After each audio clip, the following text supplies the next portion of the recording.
Hello students, आज हम जो चैप्टर यूनिट नंबर 5 का जो टॉपिक करने जा रहे हैं क्लास 11th फिजिक्स के लिए, वो है एंगुलर मोमेंटम। इससे पहले हमने जो टॉपिक किया वो हमारे पास टॉर्क था। टॉर्क देखिए क्या था, दोबारा एक बार मैं आपको याद दिला देता हूँ ताकि एंगुलर मोमेंटम समझने में आपको आसानी हो।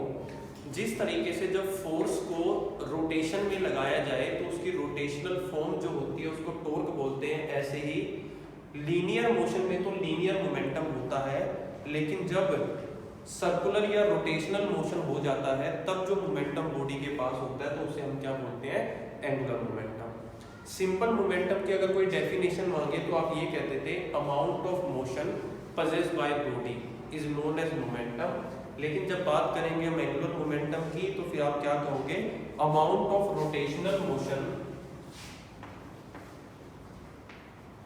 amount of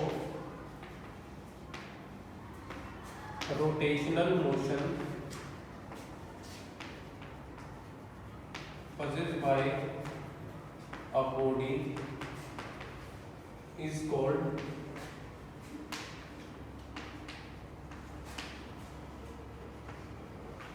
angular momentum. तो उसको हम जो है वो एंगुलर मोमेंटम बोलते हैं। जितना जो है वो रोटेशनल मोशन का जो उसके पास होगा, रोटेशनल मोशन जितना होगा बॉडी पे, वो जो है वो एंगुलर मोमेंटम कहलाएगा हमारे पास। अब उस एंगुलर मोमेंटम को जो है हम तीन तरीके से जो है वो डिस्कस करने वाले हैं। अगर इसकी बेसिक चीजें आपको पढ़नी है तो देख लीजिए। मोमेंटम की जो यूनिट होते हैं वो यहाँ पर भी जो है वो सेम रहेगी। वेक्टर क्वांटिटी रहेगा मोमेंटम हमारे पास यहाँ पर। अब हम इस मोमेंटम को तीन पार्ट्स में डिस्कस करेंगे, जैसे आपने टॉर्क को किया था। एक, आपने उसको कार्टेशियन कोऑर्डिनेट में रिप्रेजेंट किया। दूसरा, आपने उसको पोलर कोऑर्डिनेट में रिप्रेजेंट किया। तीसरा, आपने उसको रेक्टेंगुलर कंपोनेंट में किया। तो पहला पार्ट हम करने जा रहे हैं angular momentum. Angular momentum short form में मैंने एम लिख दिया, in the form of Cartesian coordinate. ये पार्ट शुरू करने से पहले आपको लास्ट वीडियो का टॉर्क जो है वो याद होना चाहिए, क्योंकि एक फॉर्मूला हमने टॉर्क का वहां निकाला था, tau is equal to x f y minus y f x. ये फॉर्मूला हमने लास्ट वीडियो में निकाला था। ये फॉर्मूला आपको याद होना चाहिए। बिना इस फॉर्मूले से हम जो है वो एंगुलर मोमेंटम को नहीं निकाल पाएंगे। अब इस फॉर्मूले में करना क्या है, देखिए, tau is equal to x.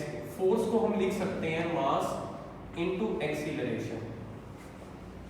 मास तो बॉडी एक ही है तो m वर्ड यूज कर लिया। एक्सीलरेशन के लिए लिख लिया आपने a y, क्योंकि y कंपोनेंट की फोर्स थी, ऐसे ही y, और इसकी जगह लिख लिया m a x, क्योंकि एक्सीलरेशन जो है वो a कंपोनेंट का है, हमारे पास x कंपोनेंट का है। तो अब देखिए फर्दर x m, एक्सीलरेशन को लिख सकते हैं rate of change of velocity.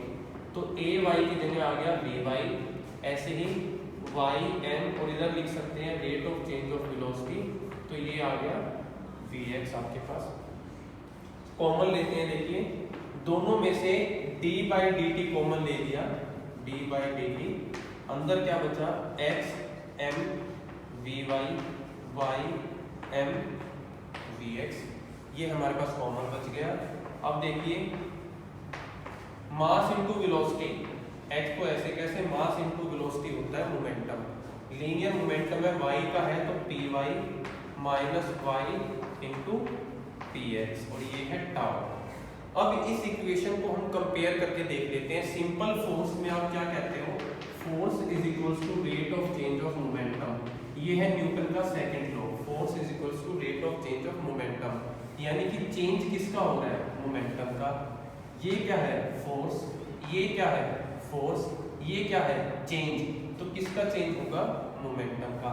यहाँ लीनियर है तो ये क्या हो जाएगा, एंगुलर। तो ये जो चीज है ये एंगुलर मोमेंटम के इक्वल होगा, और एंगुलर मोमेंटम को हम कैपिटल L से रिप्रेजेंट करते हैं। तो ये इक्वल आ गया आपके पास टाउ के, ये फॉर्मूला आ गया। तो L क्या आया हमारे पास, L आ गया हमारे पास x p y y p x। ये है हमारे पास फॉर्मूला एंगुलर मोमेंटम का। जिस तरीके से टॉर्क का फॉर्मूला था ऐसे ही एंगुलर मोमेंटम का फॉर्मूला आ गया हमारे पास कार्टेशियन कोऑर्डिनेट में। ये पहला पार्ट था हमारे पास। अब हम रिप्रेजेंट करेंगे इसको पोलर कोऑर्डिनेट्स में। देखिए सेकंड हम करने जा रहे हैं पोलर कोऑर्डिनेट्स। देखिए अब जो चीज हमने ड्राइव की है उसको हम लेके चलते हैं पोलर में। L इक्वल आया है आपके x p y y P x. कल भी हमने बताया था लास्ट वीडियो में कि हमें अब जस्ट क्या करना है, यहाँ पर x और p जो है इनकी वैल्यूज पुट करनी है। देखिए एंगुलर मोमेंटम है तो एक बॉडी जो है वो रोटेशन में घूम रही है। अगर ये आपके पास x एक्सिस, ये आपके पास y एक्सिस, कोई बॉडी इस टाइम यहाँ पर है जो फाइनली रोटेट करके गोल गोल घूमेगी। अगर ये पॉइंट P है तो आपको बताया था ये पोजीशन वेक्टर R है और ये हो जाएगा थीटा। इस पोजीशन वेक्टर को अगर हम रिजॉल्व करें तो x के अलोंग तो आता है R cos थीटा और यहाँ आता है R sin थीटा। ये तो पोजीशन वेक्टर, ये तो हमें x और y की वैल्यू दे देंगे। px और py की वैल्यू क्या होगी? देखिए ये है यहाँ पर पॉइंट को आप कुछ भी मानो a मान लो। इस पॉइंट का अगर हम मोमेंटम देखें तो x एक्सिस का मोमेंटम तो ये है px और y एक्सिस का मोमेंटम ये है py। दो वेक्टर्स को उनकी टेल से जोड़ा गया है तो रिजल्टेंट जो होगा वो होगा p जो एंगल बना रहा है अल्फा। तो इस मोमेंटम को अगर रिजॉल्व करें तो यहाँ आएगा p cos अल्फा और ये आएगा p sin अल्फा। ये है x एक्सिस पे मोमेंटम और ये है y एक्सिस पे मोमेंटम। तो वैल्यू पुट करते हैं। देखिए n is equals to x की वैल्यू है r cos theta, py momentum in y direction, py की वैल्यू क्या है p sin theta, p sin alpha sorry. y की वैल्यू है आपके पास ये भी r sin थीटा और px है आपके पास p cos अल्फा। अब आपको क्या करना है, कॉमन ले लेना है। देखिए r और p कॉमन आ रहे हैं तो यहाँ बचा cos theta sin alpha sin theta cos alpha. और ये वही फॉर्मूला जो हमारे पास लास्ट वीडियो में आ गया था sin a minus b। Trigonometry में आपने पढ़ा sin a माइनस b का फॉर्मूला होता है sin a cos b minus cos a sin b। ये वही है, बस a और b की जगह थीटा और अल्फा जो है वो यहाँ पर आपके पास आ गए हैं। तो हम इनको रिजॉल्व कर लेते हैं। देखिए तो r is equals to l is equals to R P और ये हो गया sin थीटा माइनस अल्फा। और थीटा माइनस अल्फा को अगर आप फाई मान लो ताकि दोनों को एक चीज बनाकर लिख दो आपको आसानी हो जाए, तो l आपके पास आ गया आर पी साइन फाई, जिसको फर्दर लिख सकते हो l is equals to R cross p। ये representation linear momentum, distance from axis, angular momentum. ये हमारे पास एंगुलर मोमेंटम का फॉर्मूला है किसके फॉर्म में, लीनियर मोमेंटम। क्रॉस प्रोडक्ट अगर हटाते हो तो आपको पता है साइन आता है, तो क्रॉस हटाओगे तो ऊपर वाला एक स्टेप आ जाएगा, ये भी मेन फॉर्मूले के तौर पे ही काउंट किया जाएगा। तो ये हो जाएगा हमारे पास पोलर कोऑर्डिनेट्स। ये है पोलर, ये था कार्टेशियन। अब हम तीसरे की तरफ चलते हैं जो कि क्या है आपके पास रेक्टेंगुलर कंपोनेंट्स। देखिए 3 कंपोनेंट्स ही हैं हमारे पास, तीसरा अभी हम कर लेते हैं रेक्टेंगुलर वाला।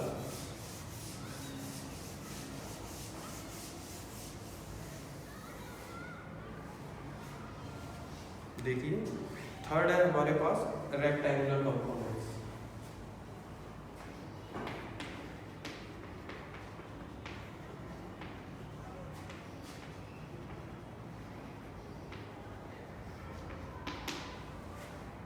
As L is equals to R cross P जो हमने अभी निकाला। एक चीज अगर आपने नोट की हो तो जो रिजल्ट आपके पास कार्टेशियन का आया उससे हमने पोलर शुरू किया, जो रिजल्ट आपके पास पोलर का आया उससे हम रेक्टेंगुलर शुरू कर रहे हैं। तो आपस में कंबाइन है तीनों आपके पास मेथड। अगर इसको मुझे तीनों कंपोनेंट्स में रिप्रेजेंट करना हो तो L को मैं लिखूंगा LX I plus L Y J L Z के। ये है 3D रिजोल्यूशन, 3 चीजों में रिजोल्व करना वेक्टर को। आर को हम लिखेंगे एक्स आई वाई जे जेड के। कल भी बताया था आपको टोर के केस में कि इसको मैट्रिक्स मेथड से हम सॉल्व करते हैं। पी को लिखेंगे P x i P Y j P z k, और बीच में क्रॉस का साइन है, डॉट का नहीं है, गलती नहीं करनी हमें। तो मैट्रिक्स मेथड लगाते हैं, देखिए आई जे के। अब आपको ये मेथड अच्छे से आ जाना चाहिए, हम बहुत बार इसको जो है वो सॉल्व कर चुके हैं।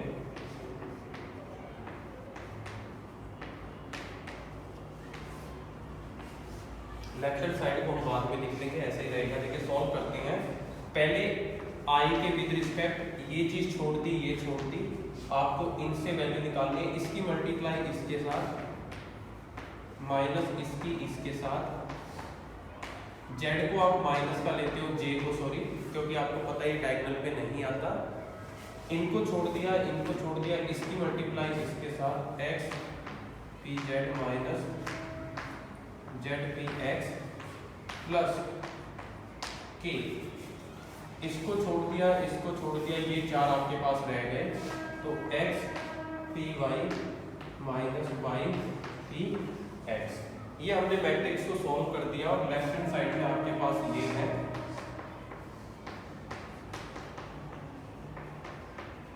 अगर आप कंपेयर करो आई के कंपोनेंट को आई के साथ कंपेयर करो तो एल एक्स इक्वल आ जाएगा आपके पास Y P Z Z P Y.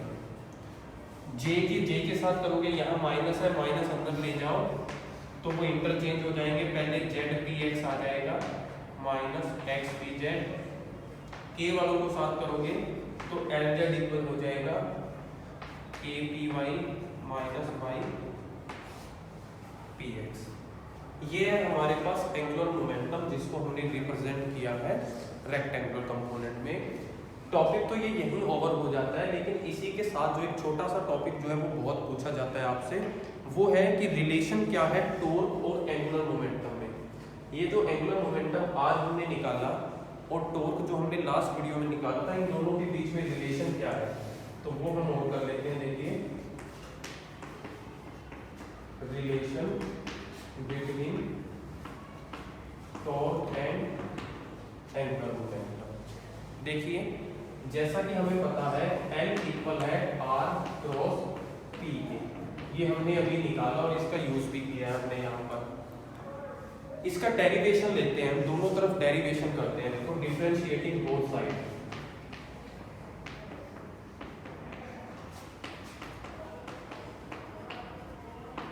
With respect to x या with respect to sorry time के साथ करेंगे यहाँ तो विद रिस्पेक्ट टू टाइम।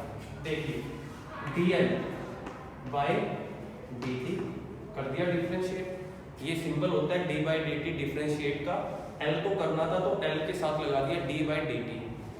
इधर भी करेंगे हम d बाई dt ब्रैकेट में r क्रॉस p।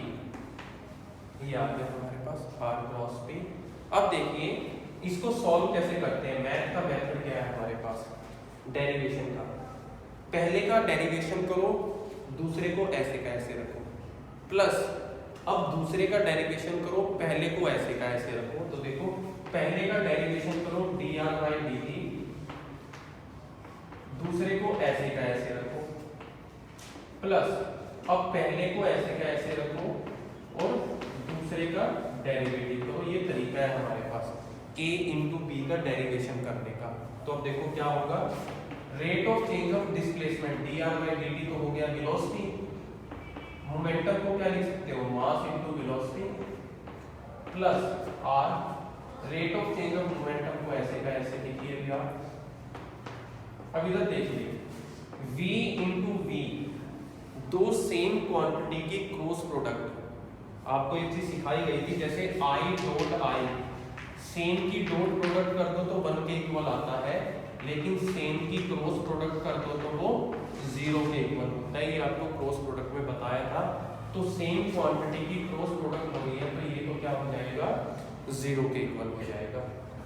साथ में क्या बचा, r rate of change of linear momentum equal होता है फोर्स के, F इक्वल होता है dp बाई dt, स्टार्टिंग में ही आपको बताया था। लेफ्ट हैंड साइड में चल रहा है dl बाई dt। अब ये क्या है, r cos F, ये है टॉर्क, कल ही आपने किया है, और लेफ्ट हैंड साइड में क्या है, dl बाई dt। तो ये फॉर्मूला आ गया हमारे पास कि टॉर्क जो है वो इक्वल होता है dl अपॉन में dt। तो ये रिलेशन आपसे बहुत पूछा जाता है 2 नंबर में, इसलिए हमने इसको यहाँ पर किया है।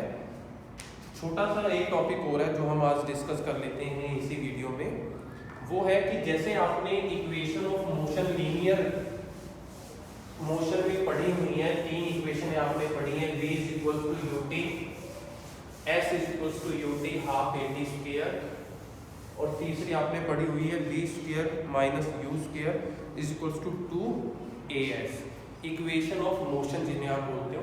ऐसे ही 3 इक्वेशन हमारे पास रोटेशनल मोशन की भी है, जिनको हम बोलते हैं इक्वेशंस ऑफ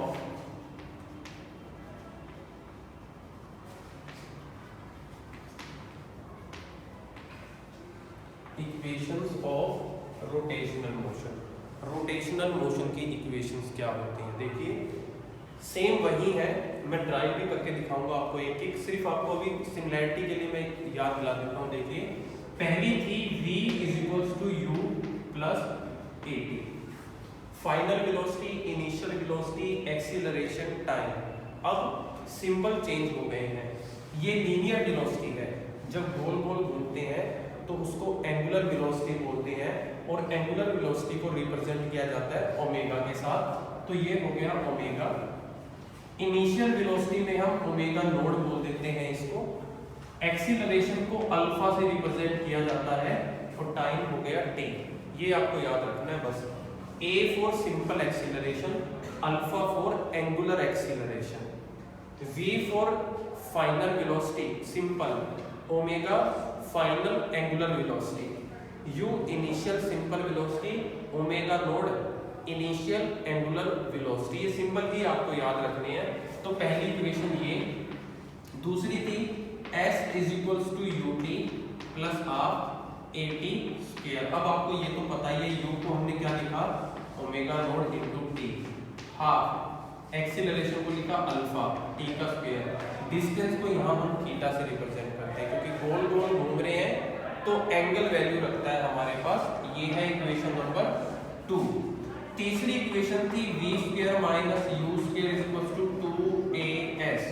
v की जगह आपको पता है ओमेगा का स्क्वायर माइनस ओमेगा नोड का स्क्वायर, 2a की जगह अल्फा, s की जगह थीटा। ये है तीसरी इक्वेशन जो रोटेशनल मोशन में यूज होती है। स्पीडली हम एक बार इसको ड्राइव कर लेते हैं फटाफट। पहली की अगर हम बात करें फर्स्ट, तो देखिए फर्स्ट है omega is equal to omega nought plus alpha T.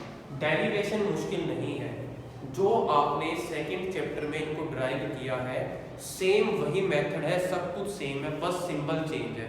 वहां आप कैसे शुरू करते थे कि acceleration is equals to rate of change of velocity, यहाँ भी वही acceleration is equals to rate of change of velocity. वहां a is equals to dv by dt होता था, यहाँ alpha is equals to dw by dt। ये a है और ये वेलोसिटी है, तो यहाँ से dw क्या हो जाएगा, अल्फा इंटू dt, सब कुछ सेम है। आप एक काम भी कर सकते हो, आप सिंपली ड्राइव करो a और dv के फॉर्म में, और जब सारा डेरिवेशन हो जाए तो सिंबल चेंज कर दो। जैसे एक मैं आपको करके दिखा देता हूँ तो शायद आपको ज़्यादा आसान लगे। मैं पहले वाला मेथड करने जा रहा हूँ। देखिए a is equals to rate of change of velocity, then dv is equals to a into dt। आपने इंटीग्रेशन लिया इनिशियल से फाइनल वेलोसिटी, dt टाइम का इंटीग्रेशन 0 से t, ऐसे किया था आपने। dv आया था v, integration upper limit lower limit, a बाहर आ गया, dt का आया था t, upper limit lower limit. अब देखिए अपर लिमिट पुट करोगे v minus lower limit u, इधर a ऐसे कैसे ये आ गया था t, तो फिर v u इस तरफ चला गया था u प्लस ये फर्स्ट इक्वेशन थी, आपने इसको ड्राइव कर लिया। अब हम क्या करने जा रहे हैं, अब इस फर्स्ट इक्वेशन में सिंबल चेंज करने जा रहे हैं। देखो ए की जगह सिंबल हो गया अल्फा, वी की जगह सिंबल हो गया ओमेगा, तो वी की जगह क्या होगा ओमेगा, ए की जगह अल्फा, टाइम तो सेम रहेगा, वी की जगह ओमेगा, ए की जगह अल्फा। अब ये भी इनिशियल है तो ओमेगा नोड से ओमेगा वैल्यू पुट करें तो ओमेगा और ओमेगा नोड, और ये हो गया आपका ओमेगा। यहाँ एक्सीलरेशन को क्या लिखोगे अल्फा, बाकी सब कुछ सेम रहेगा, ये हो गया आपका अल्फा, यहाँ आ गया ओमेगा नोड और ओमेगा, तो ये क्या हो गया omega omega nought plus alpha T, वही सेम चीज आ गई। तो बाकी दो जो है वो आपने खुद प्रैक्टिस करनी है, चाहे अलग से ड्राइव कर लो, चाहे पहले वाला जो मेथड है वो पूरा ड्राइव करके सिंबल चेंज कर लो। मैं फिर भी आपको एक बार फिर इजीली बता देता हूं, लीनियर मोशन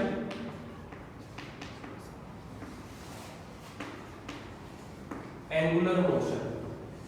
लीनियर मोशन में देखिए, लीनियर मोशन में डिस्टेंस को हम लिखते हैं s, तो यहां आता है थीटा, वेलोसिटी को हम यहां पर इनिशियल को u, फाइनल को v, यहां इनिशियल को ओमेगा नॉट, फाइनल को ओमेगा, एक्सीलरेशन को लिखते हैं a, यहां आ जाता है आपके पास अल्फा।